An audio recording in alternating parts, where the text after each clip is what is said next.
आपल्या देशात दोन गोष्टी पैशाने भेटतात, बाकी गोष्टी पैशाने घ्यायची गरज नाही, ऑटोमॅटिकली ते पैशाने घ्यावंच लागतात. ते म्हणजे हेल्थ आणि एज्युकेशन. आज आपल्या महाराष्ट्रात शिक्षण आणि आरोग्य ह्या दोन गोष्टी माणसाला पैशाने फुल भेटतात. तुमची तब्येत काही खराब झाली तर तुमची सरकारी दवाखान्यात इलाज होईल न होईल ते माहीत नाही, पण प्रायव्हेटमध्ये इलाज होईल. पैसे किती लागतील त्याची गॅरंटी नाही. सरकारने योजना काढल्या वेगवेगळ्या, राजीव गांधी योजना आहे, महात्मा फुले योजना आहे, ते योजना आहेत. त्या योजनेचा हॉस्पिटल काय करतो, योजना लागू करून ते पैसे काढून घेतो आणि वरून दुसरे अजून काही पैसे घेतो आणि त्याचा इलाज करतो.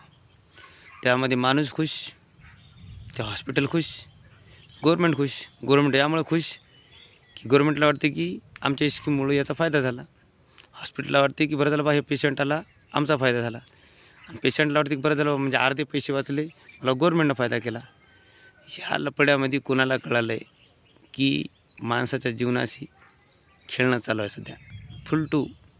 जसं की माणसं IPLमध्ये कसे मग्न होतात, तसं माणसाचं जीवन मग्न होऊन गेले सुखसुविधाच्या लपड्यामध्ये. स्वतःचं जीवन, आपले हक्क काय आहेत, आपले कर्तव्य काय आहेत, आपल्यासोबत खरं किती बरोबर होते आणि आपल्यासोबत किती चूक होते, ह्या गोष्टी सेम शिक्षणाचं तसंच आहे. शिक्षणाचाही बाजार होऊन गेला आहे. कोण विचारायला तयार नाही शिक्षणाचं. का? कारण की मला काय करायचं आहे, माझ्याकडे पैसा आहे, मी माझ्या लेकराची फीस भरू शकतो आणि माझ्या लेकराला मी चांगल्या प्रकारे घडवू शकतो. याच्यामध्ये लेकरू घडत नाही.